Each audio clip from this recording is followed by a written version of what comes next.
with focus on a crucial trilateral meeting which is going to take place here in Washington shortly.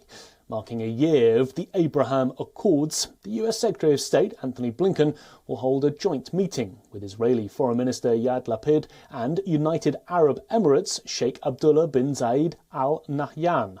The United States is working to expand relations between Israel and other Arab nations. The first-of-a-kind trilateral will be held after Blinken's individual meetings with the two leaders. In his meeting with Lapid, Blinken is expected to underline the US support for Israeli security, including the Biden administration's commitment to the Iron Dome replenishment. They're also expected to discuss regional concerns from Iran to Syria. With regard to Palestine, the two sides will also discuss the ongoing economic and security crisis in Gaza. US officials said that the three countries will also be setting up two new working groups at the meeting.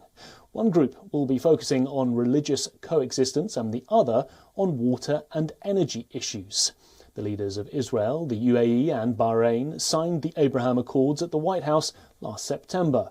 This was closely followed by Sudan and Morocco, also announcing that they will establish diplomatic ties with Israel. Meanwhile, the Palestinian officials are unhappy with their Arab partners for reaching deals with Israel without first demanding progress towards the creation of a Palestinian state. Until last year, only two Arab states, Egypt and Jordan, had forged full ties with Israel. US officials, however, could not say exactly how they would use the accords to make headway on the Israeli-Palestinian issue. Well, for more on this, let's cross live to Susan Tehrani, who's joining us in New York. So, Susan, how crucial is this trilateral meeting going to be, and what role can the US play further to help all sides in making headway on the Israeli-Palestinian issue?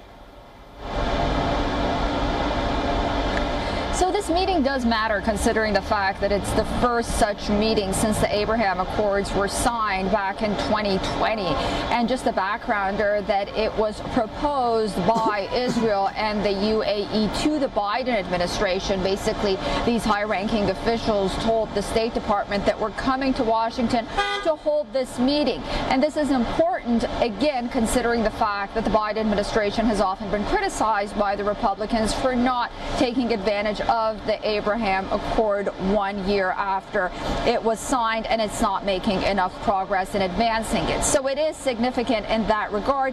Israeli officials say that they're hoping that the meeting would not only focus on this accord, but also that this meeting will be able to facilitate the concerns that the UAE and Israel has on how the Biden administration plans on proceeding with Iran's nuclear program and the Iran nuclear deal and security of the region. Regarding the Israeli-Palestinian conflict, there was a backgrounder with two senior Biden administration officials on the eve of this trilateral meeting, and they noted that they hope that the Abraham Accord would sort of play as a leverage to finding a solution to the Israeli-Palestinian conflict, and that it is not a replacement to what the administration says is the support for a two-state solution.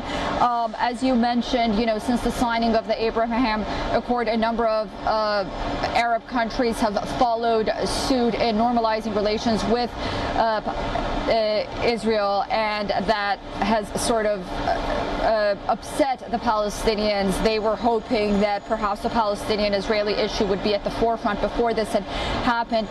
There is a quote from a senior U.S. official during yesterday's backgrounder. He noted that basically, while he didn't precisely say how Washington aims to use this leverage, he said the Biden administration has started out with a clear commitment to the two-state solution.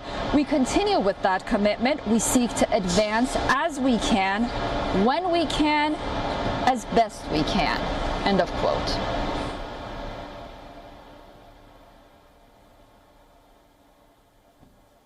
Thank you very much, Susan. That was Susan Tehrani live for us in New York City.